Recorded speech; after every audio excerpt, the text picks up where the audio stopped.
নানা সংখ্যা কাটিয়ে গাজায় যুদ্ধবিরতি চুক্তির অংশ হিসেবে আরও ৩ জিম্মিকে মুক্তি দিয়েছে ফিলিস্তিনের স্বাধীনতাকামী সংগঠন হামাস। বিনিময়ে ৩৬৯ ফিলিস্তিনি বন্দীকে ছাড়ছে ইসরায়েল। প্রায় এক মাস ধরে যুদ্ধবিরতি মেনে চলছে হামাস ও ইসরায়েল। এরই ধারাবাহিকতায় স্থানীয় সময় শনিবার ৬ষ্ঠ দফায় বন্দি বিনিময় করছে দুপক্ষ।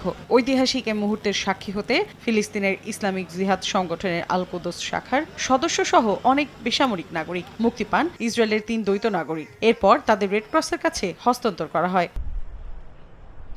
বিনিময়ে ৩৬৯ ফিলিস্তিনিকে ছেড়ে দিয়েছে ইসরায়েল। পাশাপাশি চিকিৎসার উদ্দেশ্যে ২৪ জনকে দ্রুত মিশরে পাঠানো হবে বলেও জানায় তেল আবিব। এর আগে অবরুদ্ধ উপত্যকায় মানবিক সহায়তায় বাধা, বিভিন্ন এলাকায় গোলাবর্ষণের অভিযোগ এনে বন্দি বিনিময় পিছিয়ে দেয় ফিলিস্তিনের স্বাধীনতাকামী সংগঠন হামাস। এর প্রতিক্রিয়ায় যুদ্ধবিরতি বাতিল করে উপত্যকাটিতে পুনরায় আগ্রাসন শুরুর হুঁশিয়ারি দেন ইসরায়েলি প্রধানমন্ত্রী বিনিয়ামিন নেতানিয়াহু।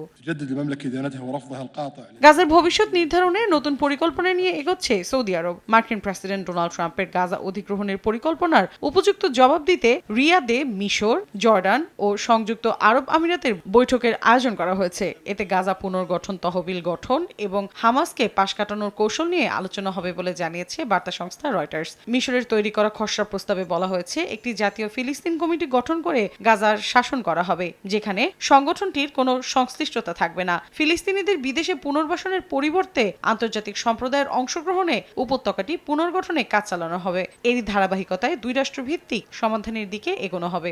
অর্ধেক পাউডারে দ্বিগুণ উজ্জ্বলতা। নতুন রিন অ্যাডভান্সড অর্ধেক পাউডারে দ্বিগুণ উজ্জ্বলতা।